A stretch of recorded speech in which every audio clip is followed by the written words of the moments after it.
Imagine a mother who has just rocked her baby to sleep. The house is messy, dishes wait in the sink, and suddenly her child starts crying for the phone. Her patience snaps. She raises her voice. The child bursts into tears, and then a heavy silence fills the home. Does this feel familiar? Many mothers go to bed at night carrying the same pain. Maybe I'm not a good mother. But today, inshallah, I want to take you on a journey through the story of Amina, a story that may reflect many of our homes. Together, we'll discover how the Qur'an, the Sunnah, and small practical changes can turn a house into a place of mercy and peace. This video may be a little long, but it may also bring your heart the comfort it needs. One evening, Amina lost her temper and slapped her son. Later that night, she sat on her prayer mat, unable to stop crying. She opened the Quran and her eyes fell on a verse describing those who restrain their anger and forgive others, and how Allah loves such people. In that moment, she realized something powerful. Her anger wasn't about her child's mistake, it was about the storm inside her own heart.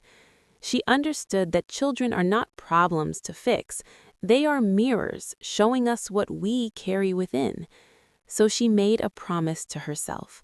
Next time something spills, instead of shouting, she will whisper, "Inna lillahi wa inna ilaihi rajiun," to remind herself that her child is not her possession, he is Allah's trust. Amina also noticed that her child constantly demanded the phone. One day, she looked closely and saw what he was watching, loud, fast videos that left him restless and irritable. She grabbed the phone and shouted. The child threw a tantrum, screaming and crying on the floor. That night, Amina began reading about the life of Prophet Muhammad. She learned how gentle he was with children, how he would lengthen his prayer when his grandchildren climbed on his back, simply so they wouldn't feel pushed away. That changed her heart. She realized children don't always want screens. Sometimes they just want our time. So she replaced the phone with a story box. She let her child play with soil in the garden. She gave him small kitchen tasks. And slowly, the phone lost its magic. One day in the market, her son threw another tantrum for a toy. The old Amina would have reacted harshly, but this time she knelt down to his eye level. She held his hands and spoke softly. "My dear, I know you like this toy, but we can't buy it today. Shall we go home and bake your favorite sweet together instead?" Remember this rule. The louder the child becomes, the softer you should speak. Children resist commands, but they respond to choices. Amina also stopped counting her child's mistakes. Instead, she began praising his smallest good actions, saying "Masha'Allah" whenever he tried. And something beautiful happened. The child began correcting himself. Her biggest question remained, how do I connect my child to Allah? So she chose love instead of fear. She would take him to the park and say, "Look at this flower. Allah made it for you."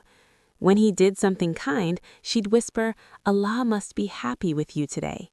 Slowly, Allah became in the child's heart not a source of punishment, but a source of love. Amina realized that parenting is not about controlling a child, it's about walking together towards Jannah. Her home is still messy sometimes, but now laughter replaces shouting, because she stopped trying to be a perfect mother and started trying to be a merciful one.